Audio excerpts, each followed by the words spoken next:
Episode 803 माया से मतलब नहीं।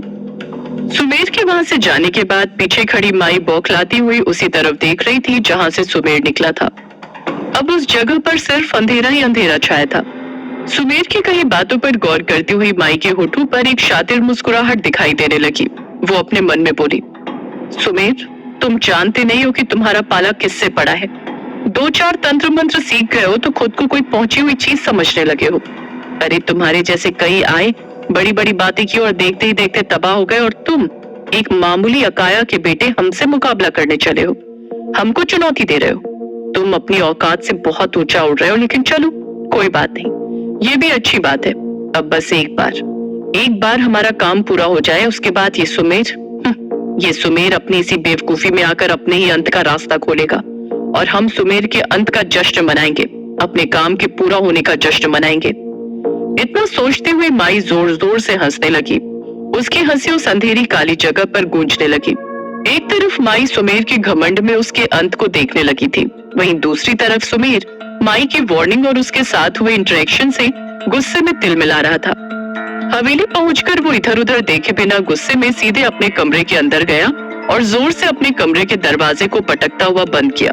वो गुस्से में गुर्राता हुआ बोला, आखिर वो खुद को समझती क्या है? जिस शरीर पर वो इतना घमंड कर रही है वो मेरी देन है, और वो मुझे सुमेर सिंह को चेतावनी देने की हिम्मत कर रही थी। मैं अपनी हवेली में क्या कर रहा हूँ, किसे बुला रहा हूँ, किसे फंसा रहा हूँ, इसका फैसला सिर्फ और सिर्फ मेरा होगा। इतना कहते हुए सुमेर जोर से चीखता हुआ टेबल पर रखी सारी चीजों को फेंकने लगा। इतना ही नहीं, सुमेर गुस्से में इतना पागल हो रहा था कि वो चेयर को उठाकर पटकने लगा। अपने बेड से कंबल, तकिया, यहाँ तक कि उसने अपने साइड टेबल पर रखे नाइट लैम्प को भी उठाकर जोर से जमीन पर पटक दिया। देखते ही देखते सुमेर का कमरा, जो कि कुछ ही देर पहले बिल्कुल साफ सुथरा था, उसे देखकर अब ऐसा लग रहा था जैसे एकदम से उसके कमरे में बाढ़ सी आ गई हो, और देखते ही देखते सब कुछ तहस नहस हो चुका था। सुमेर एक गहरी सांस लेता हुआ एक जगह खड़ा हो गया और गहरी सांस लेकर अपने कमरे को देखने लगा। तभी अचानक उसे अपने पीछे किसी के होने का एहसास हुआ। उसके पीछे एकदम से अंधेरा काला धुआं सा कुछ दिखाई देने लगा। सुमेर ने पीछे पलट कर देखा, लेकिन उसके चेहरे पर कोई भाव नहीं दिखाई दिए। देखते ही देखते उस धुएं में एक इंसान की आकृति सी दिखाई देने लगी, लेकिन वो आकृति इतनी क्लियर नहीं थी। ऐसा लग रहा था जैसे कि वो बस काले रंग का हवा था, जैसे कि काला अंधेरा साया। इस साये को देखकर सुमेर बोला, आओ वायुत्रा, बताओ क्या खबर लाए हो। सुमेर के सवाल पर सामने खड़ा वायुत्रा कोई जवाब देने लगा। उस काले साये की तरफ से कोई आवाज तो सुनाई दे रही थी, लेकिन कुछ समझ नहीं आ रहा था। ऐसी आवाजें सुनकर सुमेर एकदम से बोला, अच्छा रुको, तुमसे बिना किसी तरह की जानकारी लिए मेरा काम तो बन नहीं पाएगा। इसका मतलब अब मुझे तुम्हारे लिए किसी शरीर का इंतजाम करना पड़ेगा। इतना कहते हुए सुमेर कुछ सोचने लगा और फिर एकदम से उसके होठों पर बड़ी ही शातिर मुस्कुराहट छा गई, और फिर वो वायुत्रा को देखता हुआ बोला, तुम फिक्र मत करो, देखा जाए तो अब तुम्हारे लिए एक साथ कई सारे शरीर तैयार हो रहे हैं। इतना कहते हुए सुमेर ठहाके लगाकर हंसने लगा। एक तरफ सुमेर ये तय कर चुका था कि आज की रात ध्रुव और उसके दोस्तों की मौत लिखी थी, वहीं दूसरी तरफ ध्रुव अपने दोस्तों को ढूंढने का रास्ता देख रहा था। तभी जुल्मी बोला, अरे अगर रूप जी हमको यहाँ से बाहर निकाल सकती है तो हमें ही सबसे पहले यहाँ से निकल लेना चाहिए।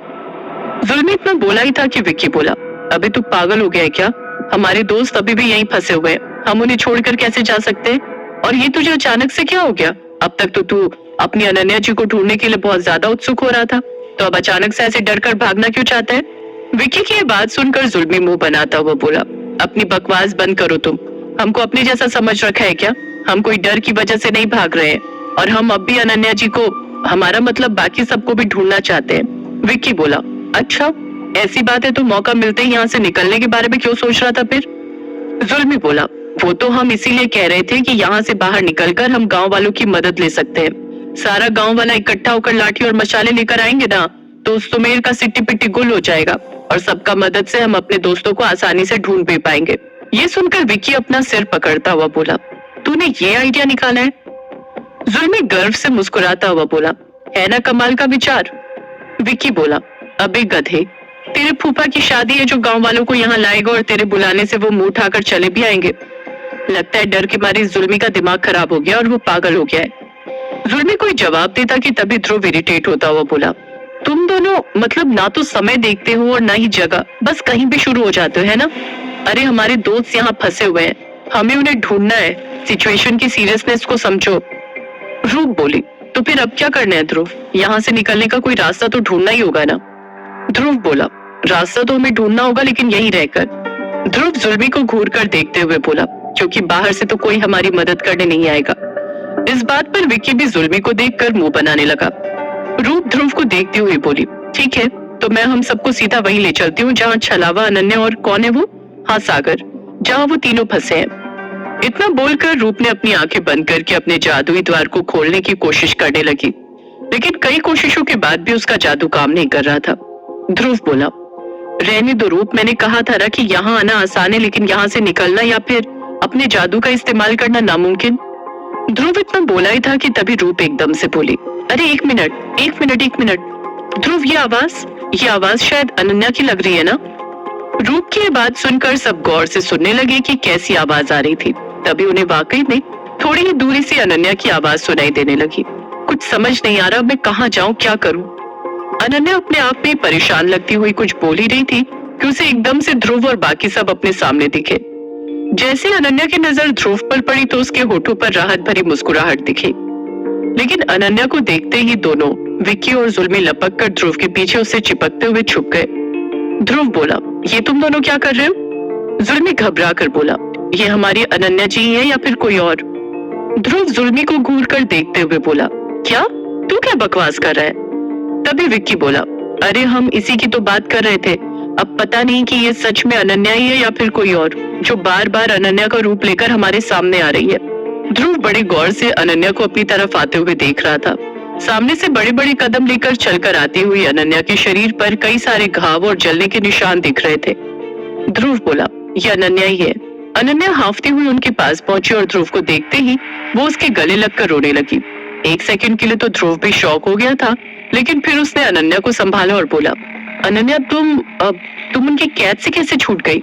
अनन्या घबराते हुए बोली, मैं बहुत मुश्किल से बचकर निकली हूँ, मुझे तो यकीन ही नहीं हो रहा कि वाकई में ये तुम ही हो, लेकिन ध्रुव तुम आ गए, मैं जानती थी तुम जरूर आओगे। ये जगह, यहाँ सब कुछ बदल गया है, हम सब यहाँ बुरी तरह से फंस चुके हैं। ध्रुव ने अनन्या की पीठ को सहलाते हुए कहा, शांत हो जाओ अनन्या, मुझे सब पता है, अब परेशान मत हो, मैं आ गया हूँ ना, अब सब ठीक हो जाएगा। विक्की ध्रुव के पीछे से बोला, छलावा और सागर कहाँ है? तू उनके साथ ही थी ना? अनन्या बोली, हाँ, हम साथ में ही थे। वो दरअसल छलावा और सागर को भी जख्म लगे थे तो मैंने उन्हें एक जगह पर बिठा दिया था। मुझे तो पता भी नहीं था कि मुझे इतनी जल्दी तुम लोग मिल जाओगे, लेकिन अब जब तुम लोग मिल गए हो तो प्लीज मेरे साथ जल्दी चलो, इससे पहले कि फिर से कोई मुसीबत आ जाए। मैं चाहती हूँ कि हम सब एक साथ हो जाए। ध्रुव बोला, ठीक है, तो चलो पहले उन दोनों के पास चलते हैं, फिर सोचते हैं कि हमें आगे क्या करना है। अनन्या ध्रुव और बाकी सबको अपने साथ लेकर सागर और छलावा जहाँ थे उस तरफ चलने लगी। सब खामोशी से चलते जा रहे थे। सबके मन में कई सवाल थे, लेकिन किसी को समझ में नहीं आ रहा था कि कौन क्या पूछे। रास्ते में विक्की बोला, ध्रुव, छलावा और सागर तक पहुंचने के बाद हम क्या करेंगे? ध्रुव बोला, क्या मतलब? विक्की बोला, मतलब हम यहाँ से निकल ही नहीं पा रहे हैं ना, रूप का जादू भी काम नहीं कर रहा है, तो फिर हम यहाँ से निकलेंगे कैसे? आखिर कब तक हम यहाँ फंसे रहेंगे? ध्रुव एकदम से कुछ सोचते हुए बोला, एक मिनट, हम सिर्फ सागर और छलावा के बारे में क्यों सोच रहे हैं? विक्की ने कहा, क्या मतलब है तेरा? हम उनके बारे में नहीं सोचेंगे तो किन के बारे में सोचेंगे? ध्रुव ने कहा, तुम दो लोगों को भूल रहे हो जो हो सकता है यहीं कहीं फंसे हो। मैं चेरी और ठकुराइन की बात कर रहा हूँ। चेरी और ठकुराइन भी तो यहीं फंसे होंगे ना।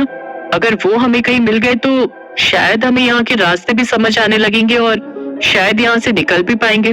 फिर ध्रुव अनन्या को देखते हुए बोला, वैसे अनन्या, जब तुम लोगों ने यहाँ आकर देखा कि ये जगह अजीब सी लग रही है तो तुम लोग यहाँ से निकले क्यों नहीं? अनन्या बोली, अब क्या बताऊं ध्रुव, हम अंदर तो आ गए लेकिन फिर माया और उसका वो ड्राइवर रुपेश दोनों ही हमारे पीछे पड़े हुए थे।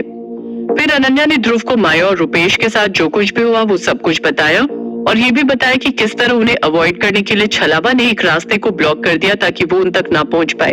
पूरी बात सुनने के बाद ध्रुव इरिटेट होते हुए बोला, मैंने अपनी तरफ से उन्हें वार्न करने की कोशिश की, लेकिन पता नहीं क्यों ये हर मैटर में अपनी नाक घुसाना चाहती है। विक्की बोला, तो अब क्या करना है ध्रुव? अगर वो भी यहाँ फंसे हैं तो हमें उन्हें भी यहाँ से निकालना होगा ना? ध्रुव सीरियस होते हुए बोला, नहीं विक्की, कहते हैं ना लोगों को उनके कर्मों का फल जरूर मिलता है। तो जब किसी को उनके बुरे कर्मों का फल मिल रहा है तो मैं कौन होता हूँ विधि के विधान को बदलने वाला। हम यहाँ सिर्फ अपने दोस्तों को बचाने आए थे और हम वही काम पूरा करके यहाँ से निकलने का रास्ता ढूंढेंगे। ध्रुव की ये बात सुनकर अनन्या भी हैरान लगने लगी और बोली, इसका मतलब तुम माया आंटी को यहाँ मरने के लिए छोड़ दोगे?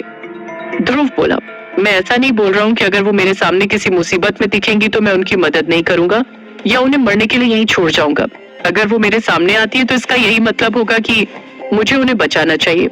लेकिन अगर वो मेरे सामने ही नहीं आती है और यहीं फंसी रह जाती है तो ये उनकी किस्मत होगी। उनकी किस्मत में बचना लिखा होगा तो वो बचेंगी और अगर नहीं लिखा होगा तो यहीं रह जाएंगी। वैसे अब हम पक्के तौर पर यह भी तो नहीं कह सकते ना कि वो यहाँ है भी या नहीं। ध्रुव की बातों से ये साफ पता चल रहा था कि उसे माया से कोई लेना देना नहीं था।